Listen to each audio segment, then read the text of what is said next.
이수연의 애프터 출발합니다. 오후장 들어서 코스닥 시장이 낙폭을 더 확대하고 있습니다. 2차 전지 쪽의 투매 물량이 계속 발생하면서 기관도 현재는 코스닥에서 매도, 선물 시장에서 매수를 보이던 기관은 매도 포지션으로 변환했고요. 코스피 코스닥 양시장에서 모두 외인 기관의 매물 출회가 나타나고 있는 상황입니다. 코스닥은 840포인트 간당간당하게 지지받는 모습, 코스피는 2,500선을 하회하면서 움직임을 그려가고 있는 상황입니다.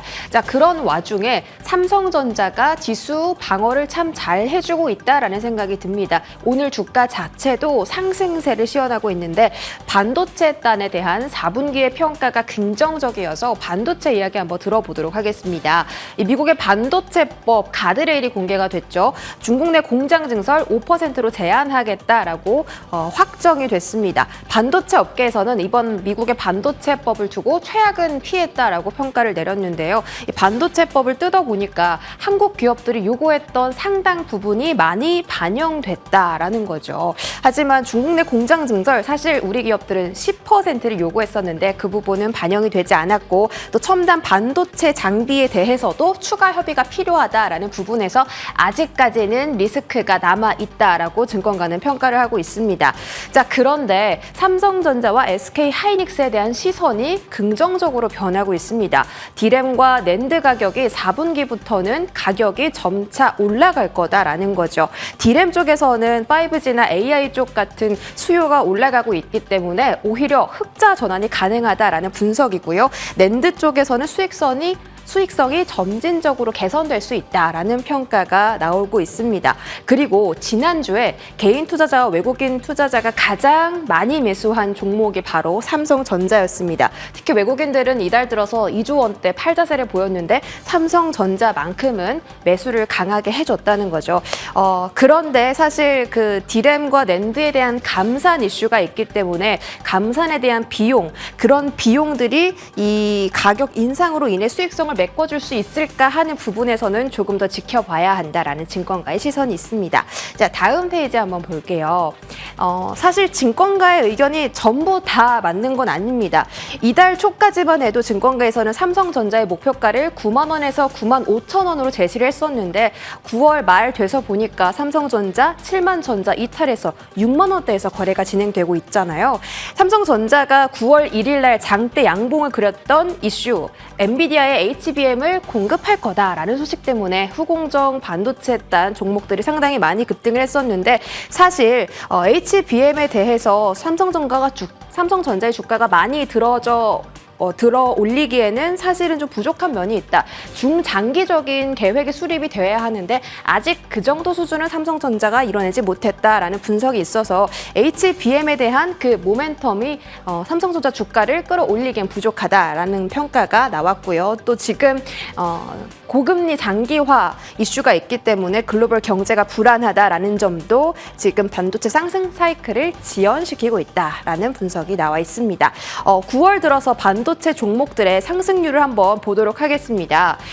삼성전자가 그래도 나름 선방을 잘 해줬습니다. 2.7%대 상승률을 기록했고요. 살아남은 종목들이 전부 다 후공정 종목인 하나마이크론이 있고 또 전공정 장비인 유진테크도 살아남았습니다. 장비단 종목들이 사실 집중을 가장 많이 받았었는데 살아남은 종목도 있고 좀 떨어진 종목도 있죠. SK하이닉스는 3%의 약세를 기록하긴 했지만 그래도 여전히 횡보를 잘 유지해주고 있다. 디램 가격 상승이 SK하이닉스의 주가 매력도를 올린다라는 증권가의 이야기도 있기 때문에 이 부분도 잘 살펴보시면 좋을 것 같습니다.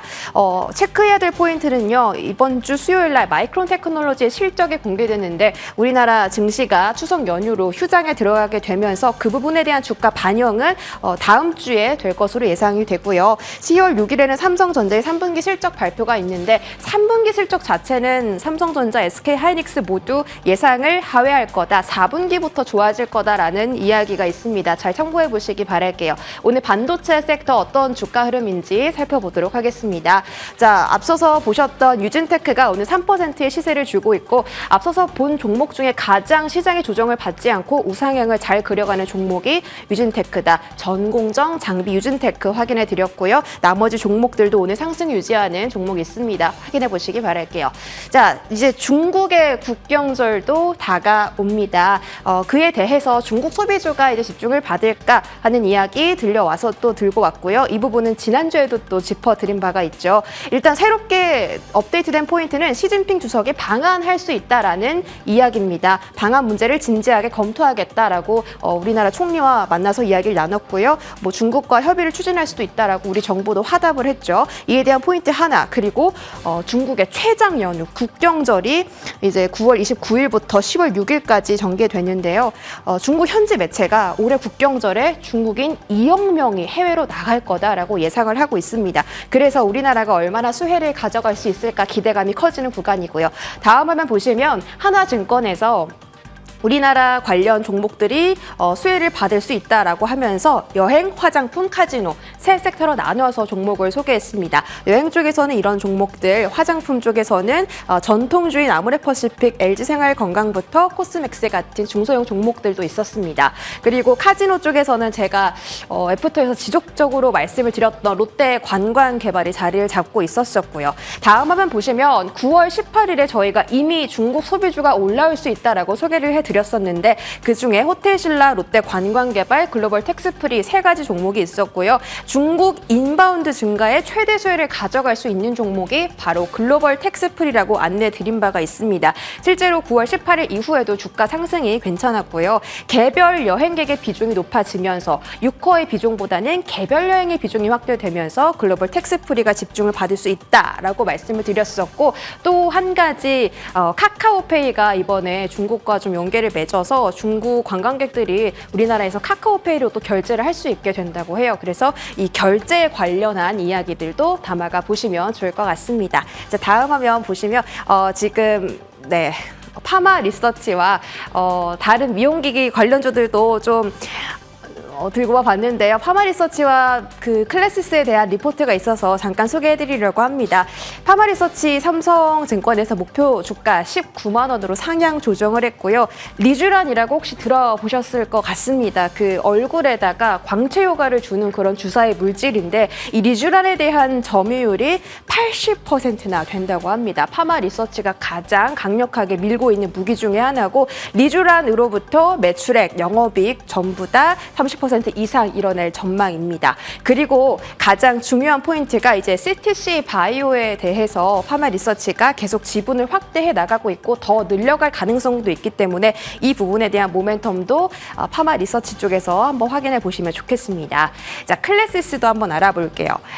클래시스는 계속해서 성장성을 이끌어 가고 있는 종목입니다. 애프터 시간에도 여러 번 짚어드린 바가 있고요. 목표 주가는 46,000원으로 상향 조정했습니다.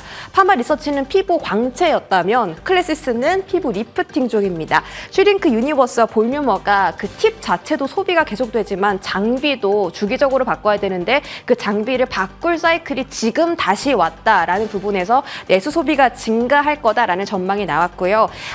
앞서서 파마 리서치와 마찬가지로 클래시스도 이루다의 지분을 인수하게 되면서 이쪽에서 포트폴리오 다변화 기대감이 커지고 있습니다.